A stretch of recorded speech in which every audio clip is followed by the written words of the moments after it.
NASA সম্প্রতি মঙ্গল গ্রহের এখন পর্যন্ত সবচেয়ে পরিষ্কার ও উন্নত মানের ভিডিও ফুটেজ প্রকাশ করেছে, যা কেবল দৃশ্যমান স্বচ্ছতাই নয়, বরং গ্রহটি সম্পর্কে গুরুত্বপূর্ণ বৈজ্ঞানিক তথ্যও প্রদান করে। এই ফুটেজটি পাঠিয়েছে পার্সিভারেন্স রোভার, যা 2021 সালে মঙ্গলের জে0 ক্রেটার নামক অঞ্চলে অনুসন্ধানের জন্য পাঠানো হয়েছিল।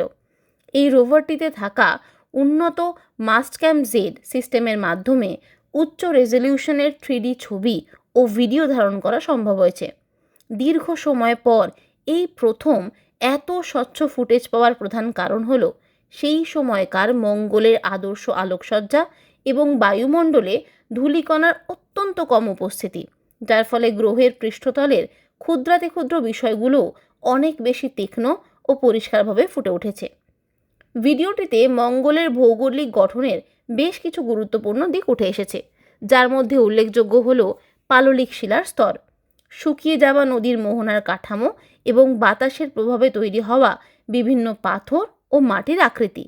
এই প্রতিটি উপাদানই অত্যন্ত শক্তিশালী ভূতাত্ত্বিক প্রমাণ হিসেবে কাজ করে যে একসময় মঙ্গলের এই বিশেষ অঞ্চলে প্রচুর পরিমাণে তরল জল প্রবাহিত হতো। তবে ভিডিওতে কোনো এলিয়েন বা কৃত্রিম কাঠামো দেখা গেছে বলে যে গুঞ্জন রয়েছে, তা নাসা সরাসরি নাকচ করে দিয়েছে। বাস্তবে সেখানে যা দেখা গেছে তা মূলত রোভার বা আগের অভিযানের ফেলে আসা কিছু ধ্বংসাবশেষ বা যন্ত্রাংশ। পরিশেষে এই ধরনের ভিডিও ফুটেজগুলো প্রমাণ করে যে মঙ্গল গ্রহ ধীরে ধীরে তার অতীত রহস্য উন্মোচন করছে এবং সেখান থেকে পাওয়া তথ্যগুলো জোরালোভাবে ইঙ্গিত দেয় যে কোনো এক সময় এই গ্রহে প্রাণের অস্তিত্ব থাকার সম্ভাবনা ছিল।